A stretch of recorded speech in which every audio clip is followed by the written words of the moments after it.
banyak yang kira bahwa saya ini adalah orang yang sudah Kristen dari kecil, yang mempelajari Islamologi lalu menyesatkan orang. Enggak, saya Muslim dulunya.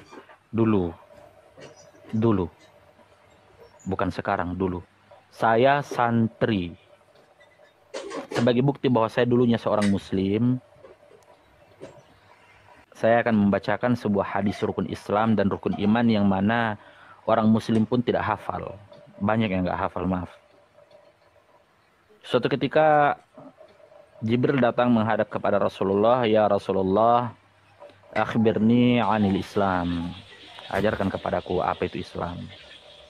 Maka Nabi mengatakan, "Al-Islamu an tashhadu an la ilaha illallah wa anna Muhammadar Rasulullah, iqamis shalah wa ita'iz zakah. Shaumur Ramadana hajjal baiti man istata'a ilaihi sabila." Ini hadis tentang rukun Islam. Adapun rukun iman, antu minuna billahi wa malaikatihi wa kutubihi wa rusulihi wal yaumil akhir wa tu'minuna bil qadari khairihi wa syarrihi.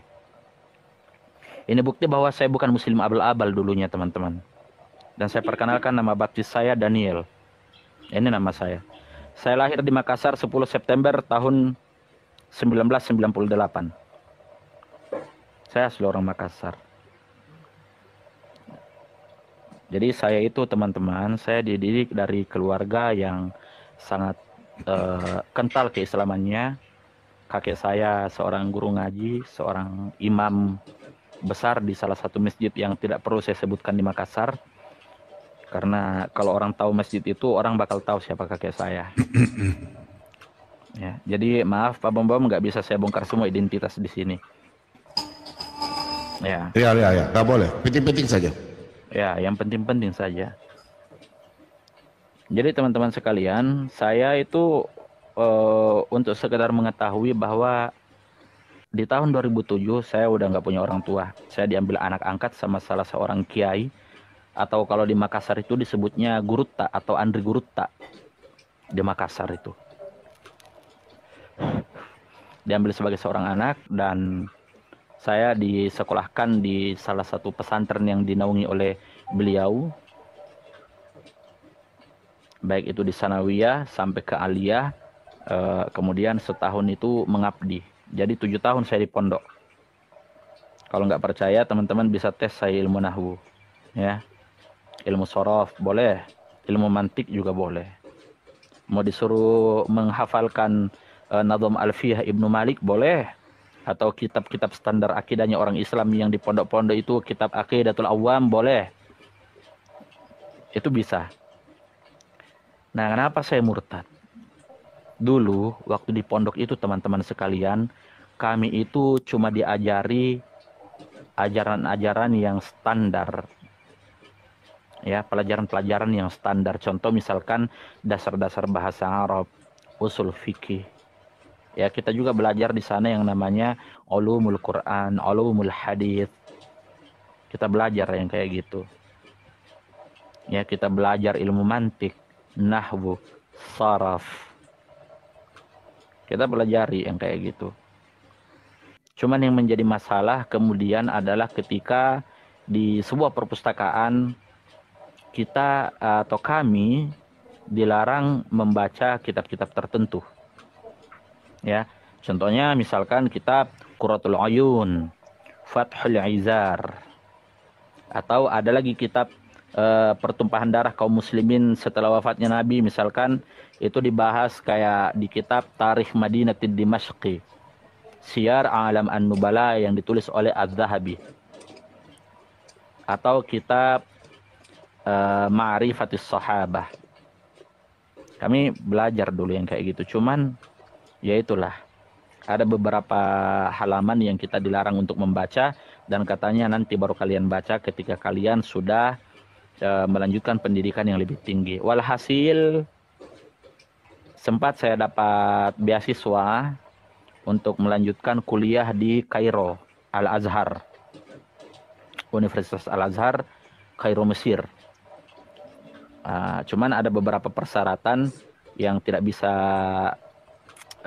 saya penuhi secara administratif karena ada konflik keluarga pada saat itu. ya nggak jadi berangkat, dan saya melanjutkan pendidikan saya di salah satu kota yang pastinya bukan di Makassar, salah satu perguruan tinggi Islam. Saya Fakultas Usuluddin, jurusan ilmu hadis. Sampai sekarang saya masih kuliah dan sekarang sudah semester akhir. Ya, saya nggak perlu sebutkan di mana kotanya dan apa kampusnya. Yang pasti saya sekarang Fakultas Usuluddin, saya lagi skripsi sekarang. Gitu teman-teman ya. Oke, next saya lanjut. Awal mula kecurigaan saya itu tentang mau membaca beberapa kitab yang dulunya saya nggak boleh baca. Ya, misalkan ada juga kitab yang boleh kita baca, tapi pada bab tertentu nggak boleh kita baca. Contoh misalkan kitab Sahih Muslim atau kitab Sahih Al-Bukhari. Kami diajarkan di pondok, tapi pada bab tertentu kami tidak boleh membaca atau tidak boleh diajarkan itu. Ada juga kitab syarah, teman-teman. Misalkan syarahnya Sahih Al-Bukhari itu yang paling terkenal atau yang paling mutabar atau yang paling otoritatif, ada namanya kitab Fathul Bari Bisyarhi Sahihul Bukhari. Jadi karena namanya kita di kampus ini, namanya mahasiswa itu bebas keluar masuk perpustakaan, kita baca apa yang kita mau baca. Karena fakultas saya adalah Fakultas Usuluddin dan saya bergelut di bidang ilmu hadis, saya membaca tentunya kitab-kitab hadis. Dan ada banyak, jadi kitab-kitab hadis yang saya baca itu kitab yang gundul, bukan yang gondrong, bukan kitab terjemahan, teman-teman. Jadi saya nggak bisa ditipu kalau pakai terjemahan. Dan memang saya anti membaca terjemahan. Karena kalau kita berbicara terjemahan, kita banyak ditipu. Termasuk orang-orang Depak juga nggak becus dalam menerjemahkan Al-Quran. Makanya saya anti betul itu kalau bicara terjemahan. Jadi saya buka kitab-kitab aslinya. Dan ternyata ada banyak riwayat yang saya temukan yang mengindikasikan bahwa, tapi saya belum mengklaim ya. Saya bilang waktu itu, jangan-jangan apa yang saya yakini ini tidak benar. Ya, saya memulai sebuah riset pada saat itu, tentunya berdasarkan disiplin ilmu yang saya pelajari. Misalkan ketika saya meneliti sanad hadis itu, ada yang namanya ilmu jarah wa ta'dil. Ya, ternyata jarah wa ta'dil juga itu punya banyak kelemahan, ilmu jarh wa ta'dil itu. Karena kualitas perawi hadis itu bisa ditetapkan sebagai perawi yang fiqh atau tidak fiqh, yang adil atau tidak adil, kadang-kadang bukan dinilai secara objektif tapi berdasarkan tendensi. Kadang beda mazhab dikit langsung ini tidak fiqh ini perawinya, ini nggak bisa dipercaya, ini batil. Kadang-kadang kayak gitu, teman-teman. Disitulah saya kembangkan penelitian saya. Akhirnya saya keluar dari beberapa metodologi yang selama ini saya anggap sebagai sebuah doktrin seperti ilmu jarh wa ta'dil. Saya menggunakan metodologi penelitian barat untuk melacak sejarah. Ada yang namanya historiografi. Nah, jadi semua disiplin ilmu ini saya gabungkan metodologi penelitiannya Timur Tengah dengan metodologi penelitian Barat, bahkan metode-metode yang sering digunakan oleh kesarjanaan Muslim Barat itu juga saya gunakan, dan walhasil semua itu mengantarkan saya untuk menjadi seorang yang murtad secara sukarela. Saya murtad secara merdeka. Enggak merdeka sih, karena saya juga ada tekanan kalau ketahuan, karena sekarang kan masih sembunyi saya. Orang belum tahu kalau saya murtad. Saya kasih contoh misalkan ada riwayat tentang misalkan ada ayat yang berbunyi kayak gini. Di dalam Al-Quran dikatakan bahwa inna nahnu nazzalna dzikra wa inna lahu lahafizun. Kami menurunkan Al-Quran, kami pula yang menjaga. Tapi fakta yang tertulis di dalam kitab-kitab hadis bahwa Al-Quran ternyata tidak terjaga. Ada ayat yang diturunkan menyusui pria dewasa 10 kali, lalu didiskon atau dinasah, dibatalkan hukum itu menjadi 5 kali, dan ketika wafatnya Nabi itu masih dibaca dan hari ini tidak terbaca. Artinya klaim bahwa Al-Quran itu dijaga tidak bisa kita memvalidasi secara akademis, secara ilmiah.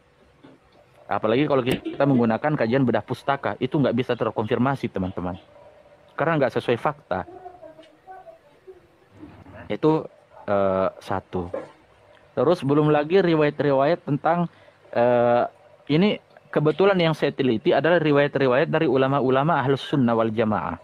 Karena Ahlus Sunnah wal Jamaah ini adalah mazhab yang terbesar dan yang paling otoritatif di seluruh dunia. Dan saya juga adalah seorang Ahlus Sunnah waktu itu. Otomatis yang saya teliti adalah kitab-kitab Ahlus Sunnah, karena itulah yang paling terkenal. Di riwayat-riwayat Ahlus Sunnah wal Jamaah banyak menggambarkan akhlak Nabi yang, maaf ya, saya nggak bilang bahwa akhlak Nabi ini buruk, tapi kitab-kitab itu menggambarkan akhlak Nabi buruk.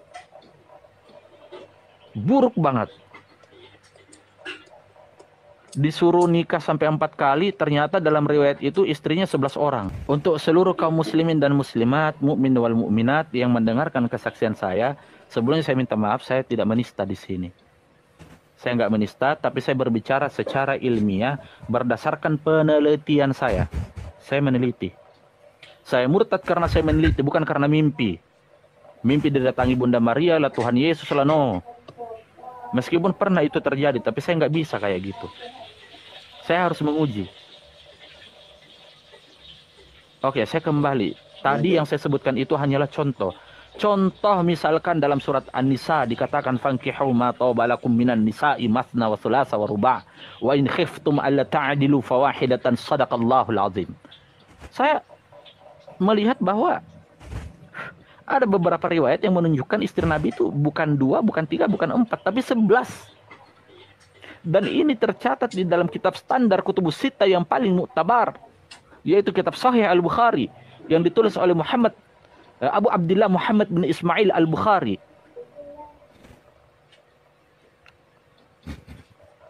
Ini nggak logik. Sedangkan kita diperintahkan untuk ati Allah, taat kepada Allah.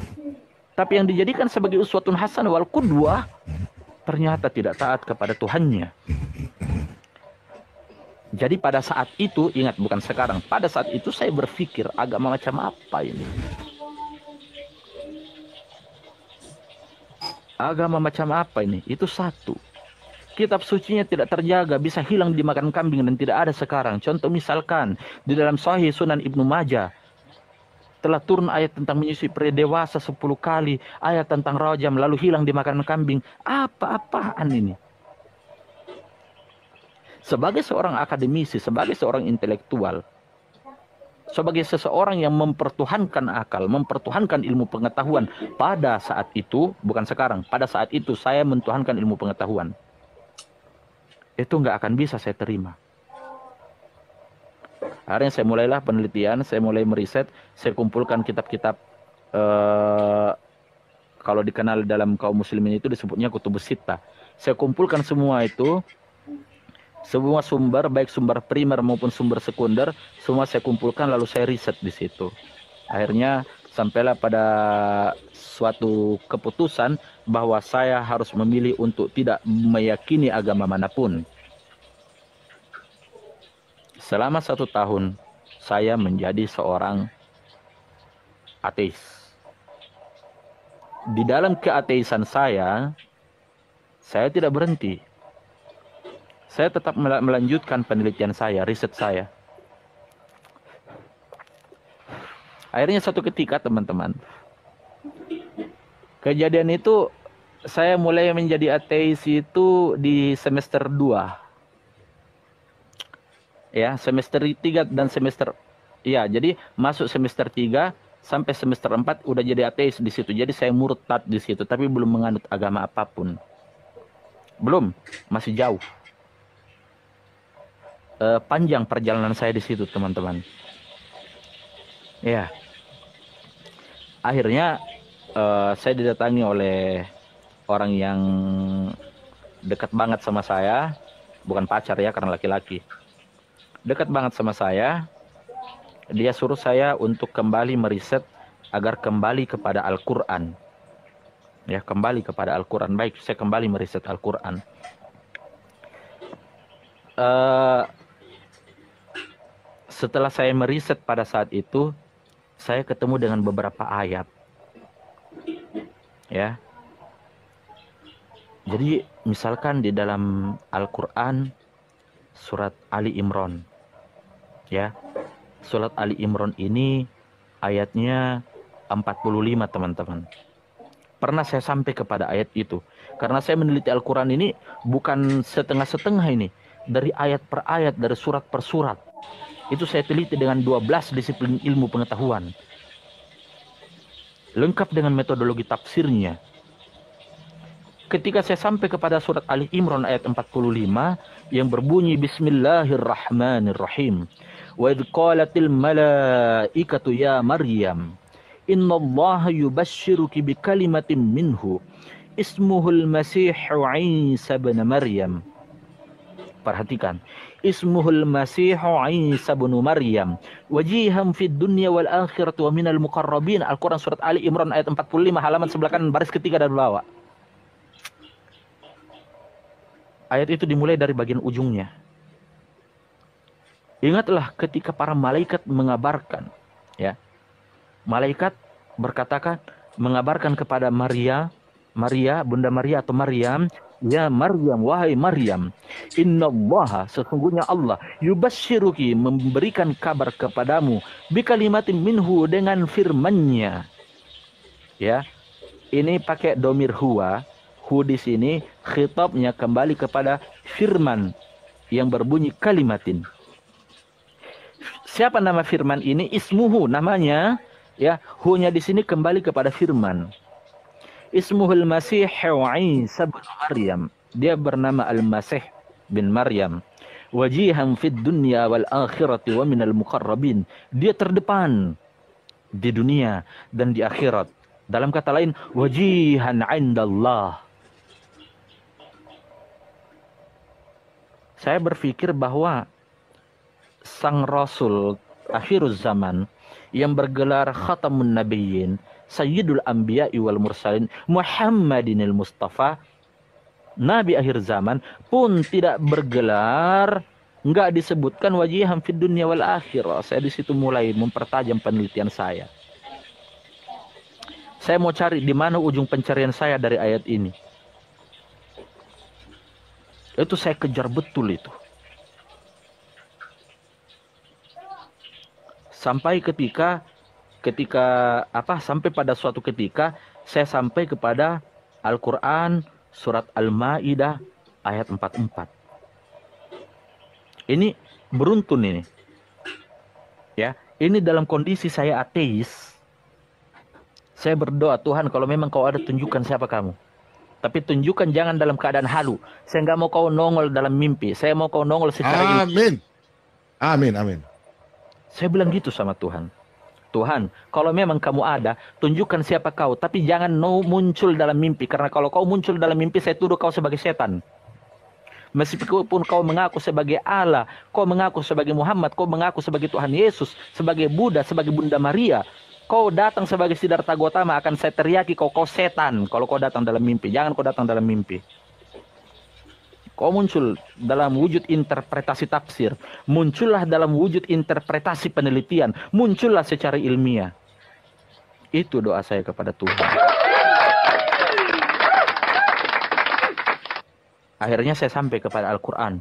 Surat Al-Ma'idah ayat 44. Bismillahirrahmanirrahim. Inna anzalnahu at-taurata fiha hudaw wa nur. يحكم بها النبيون الذين أسلموا للذين هادوا والربانيون والأحبار بما استحفظوا من كتاب الله وكانوا عليه شهداء فلا تخشوا الناس واخشوني ولا تشتروا بآياتي ثمنا قليلا ومن لم يحكم بما أنزل الله فأولئك هم الكافرون. Sungguh kami yang menurunkan perjanjian lama, yaitu Taurah. Taurah di sini yang ditulis. Ya, tapi Taurah itu kan perjanjian lama. Jadi saya menginterpretasikan sebagai perjanjian lama. Inna anzalnahu Taurah, Taurah bermakna perjanjian lama. Ya, gitu. Fiha, kepadanya hudaw wa nur, terdapat petunjuk dan cahaya. Yahkumu bihan nabiyyuna alladina aslamu lilladina hadu warrabbaniyuna wal ahbar. Ya, yang dengan kitab itu para nabi pada saat itu di masa perjanjian lama berserah diri kepada Allah, memberi putusan atas perkara orang Yahudi. Demikian juga para rabi Yahudi dan para pendeta mereka. Perhatikan, kenapa para rabi dan para pendeta? Bimastuhfizu min kitabillah wa kanu alaihi syuhada. Karena mereka para rabi, karena mereka para pendeta, ingat bukan ustadz, bukan kiai. Para rabi, para pendeta diperintahkan untuk menjaga kitab Allah, dan dengan kitab-kitab itu para pendeta akan bersaksi. Catat ayatnya. Ini sebagai pelajaran juga buat teman-teman. Ya, mereka diperintahkan untuk memelihara kitab-kitab Allah dan mereka menjadi saksi terhadapnya. Karena itu jangan takut kepada manusia, takutlah kepadaku. Jangan kamu jual ayat-ayatku dengan harga murah. Oleh karena itu teman-teman sekalian, di kalimat terakhirnya berbunyi wa man lam yahkum, barang siapa yang tidak berhukum, ya, wa man lam yahkum bima anzalallah, dengan apa yang diturunkan Allah. Dalam konteks ayat ini adalah perjanjian lama. Faulaika humul kafirun. Kalian kalau nggak beriman kepada perjanjian lama, kalian kafir. Itu. Perhatikan itu teman-teman. Ya. Lalu saya sampai kepada ayat selanjutnya teman-teman, yaitu di ayat 46 surat Al-Maidah. Perhatikan baik-baik. وَقَفَّيْنَا عَلَى آثَارِهِمْ بِعِيسَى بْنِ مَرْيَمَ مُصَدِّقًا لِمَا بَيْنَ يَدَيْهِ مِنَ التَّوْرَاةِ وَآتَيْنَاهُ الْإِنْجِيلَ فِيهِ هُدًى وَنُورٌ وَمُصَدِّقًا لِمَا بَيْنَ يَدَيْهِ مِنَ التَّوْرَاةِ وَهُدًى وَمَوْعِظَةً لِلْمُتَّقِينَ. Oke. Jadi, dan kami teruskan jejak mereka dengan mengutus Al-Masih putra Maryam untuk membenarkan kitab sebelumnya, yaitu perjanjian lama, Taurat, dan kami menurunkan kepadanya perjanjian baru, yaitu Injil. Di dalamnya terdapat petunjuk dan cahaya, dan membenarkan perjanjian lama atau kitab sebelumnya, yaitu Taurat, dan sebagai petunjuk serta pengajaran untuk orang-orang yang bertakwa. Di sini saya mikir saya teman-teman. Apalagi kalau kita sambung di ayat 47-nya, wal yahkum ahlul injil bima anzalallahu fihi wa man lam yahkum bima anzalallahu faulaika humul fasikun. Dan hendaklah pengikut Injil memutuskan perkara menurut apa yang diturunkan Allah di dalamnya. Barang siapa yang tidak memutuskan perkara menurut Injil atau apa yang diturunkan Allah dalam konteks ayat ini adalah Injil, maka mereka itulah orang-orang fasik. Di sini saya mulai melanjutkan penelitian saya. Akhirnya panjang kali lebar, nggak mungkin semua riset saya paparkan di sini, karena itu nggak mungkin, panjang banget. Belum ulumul Qur'annya, belum ulumul hadisnya, belum ijma' dan kiasnya para ulama. Ya, nggak mungkin saya paparkan di sini. Saya persingkat, walhasil saya dibaptis dengan nama baptis saya Daniel. Haleluya, haleluya. 2 tahun yang lalu. Dan saya tidak akan menyebutkan di mana saya dibaptis dan siapa yang membaptis saya. Nggak usah, jangan. Jangan, lanjut. Ya. Cukup teman-teman tahu saya Daniel. Ya.